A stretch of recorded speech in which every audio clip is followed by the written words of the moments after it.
We're live. So you want to kick it off? Tell us what we're doing tonight? All right, so welcome back to CopBlock Radio Show. We're gonna do our interviews now since we just finished up the regular show.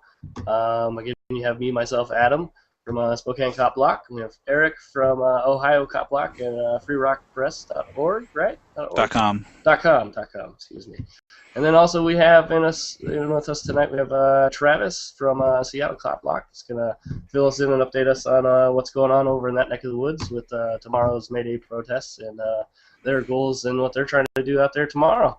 Welcome, Travis, and well, let's hit this thing off. What are you guys doing tomorrow? Oh, hello. Tomorrow's a really big day. I'm going to go ahead and assume that everyone's familiar with Seattle's May Day last year in 2012. I'm not, so you can fill us in. Last year, we El Comité, the committee for immigration reform here in Seattle, threw an immigration and workers' rights march, as they do every year on May Day in Seattle. And during that march, there was a anti-capitalist march that marched at the same time, and they sort of converged, incidentally or not.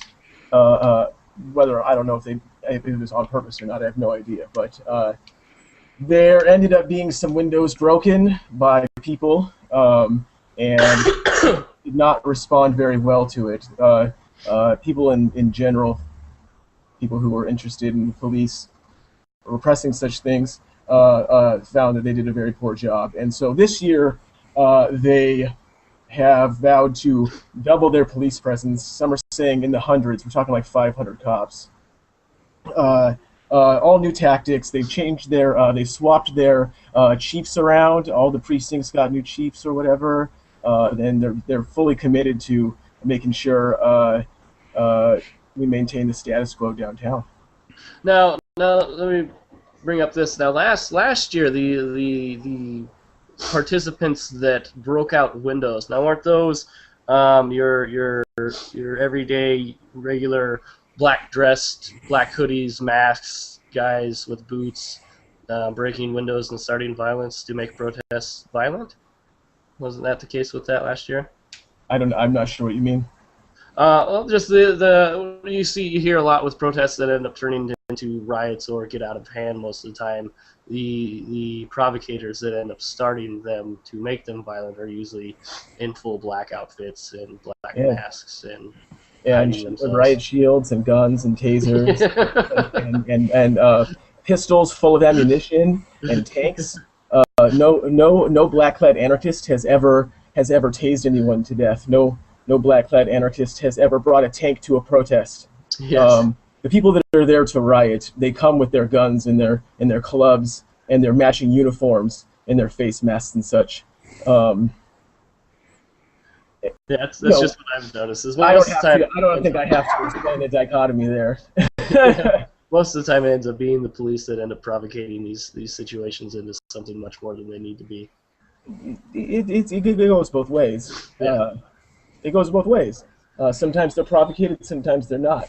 I'm not going to I refuse to moralize on the way someone chooses to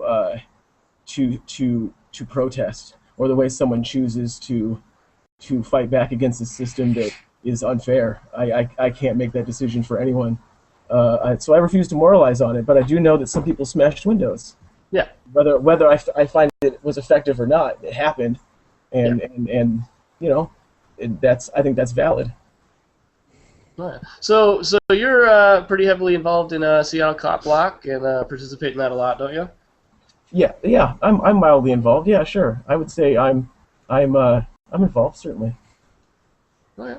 Well, so how's things been going over there with SeattleCopBlock in general, as in not as in the May Day thing, but as in general? How you guys been doing over there? It's growing. It's growing fast. We're very decentralized. Not a lot of meetings. A lot of autonomous work. I focus on pretty much on what I'm doing, and folks do what they do, and we sort of try to share our data and our experiences as often as possible. But there's not a great deal of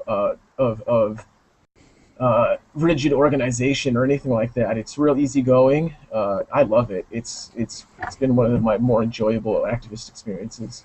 Oh yeah, I think that's a lot about what CopBlock's about. It's not about a whole group thing. It's kind of go out and do your own thing. Very decentralized. Everybody has their own ideas of what they'd like to see changed and fixed.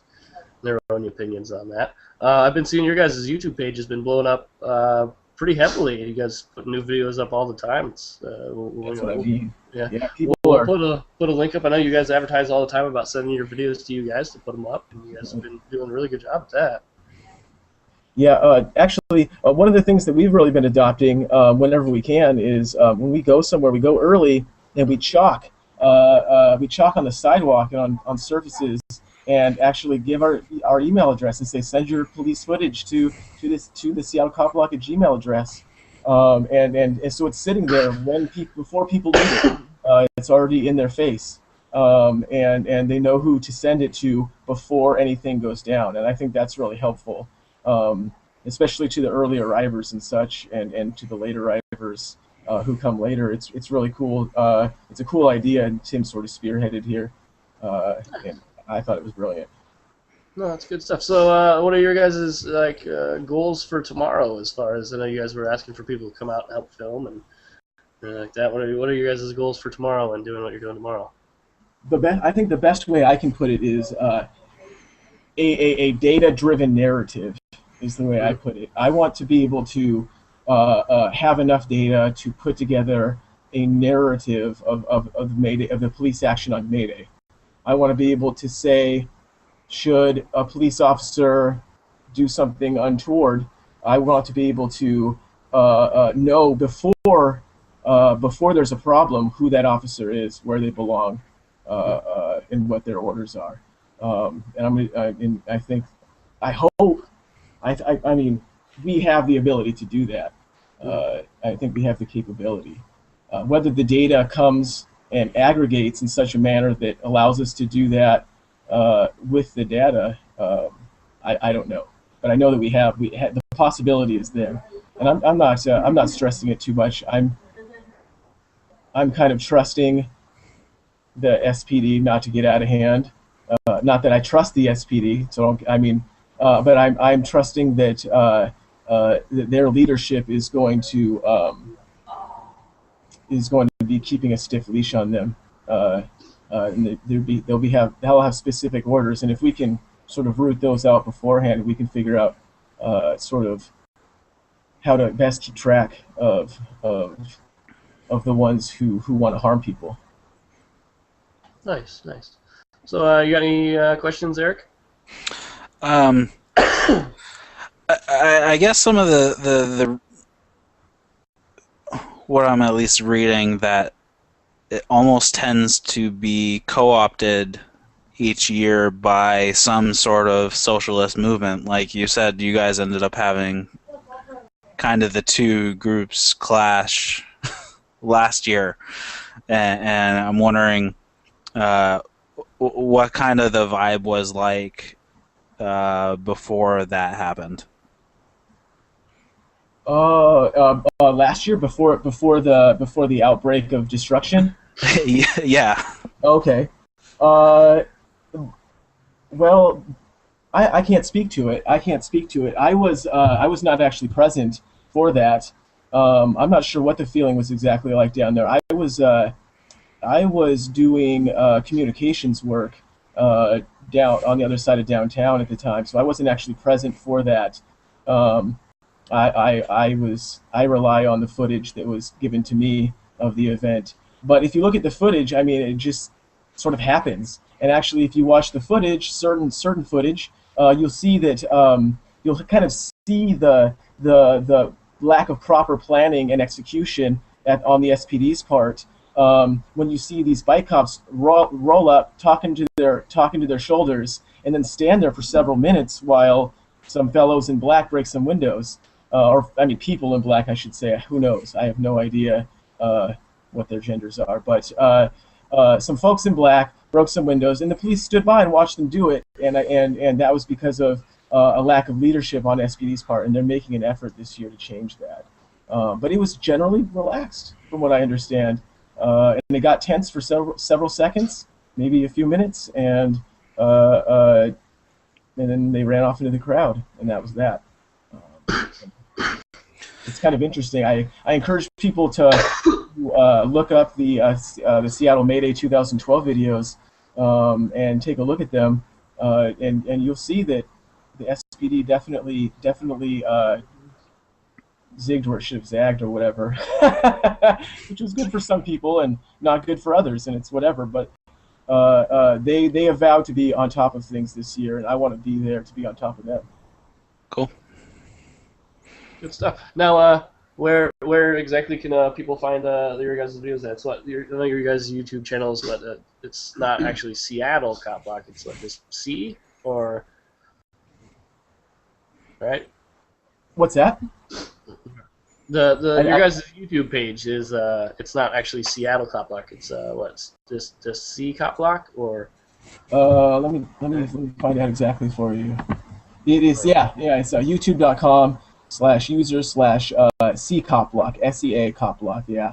Okay. So people know where to find that at and check out your guys' videos. Also, you guys got your Facebook page, Facebook at Seattle CopBlock. Yep, you can look us up on Twitter as well, Seattle CopBlock. Okay. We also, I believe that copblock.org also features us. There's a page there for us as well. So You guys also have the Gmail at SeattleCopBlock@gmail.com. SeattleCopBlock@gmail.com, correct? Yep. That's correct. All right. Well, awesome. Anything more you got to add there, Eric? Nope. No? All right. Well, awesome. Hey, thanks for coming on, Travis, and letting us know what's going on with that over there. And guys. hopefully maybe we can either touch base with you or somebody else from over there maybe next week and see how everything went. Yeah, get a hold of me. I'd love to debrief. Yeah, that'd be good stuff. Well, thanks for coming on, man. Hey, thanks, guys.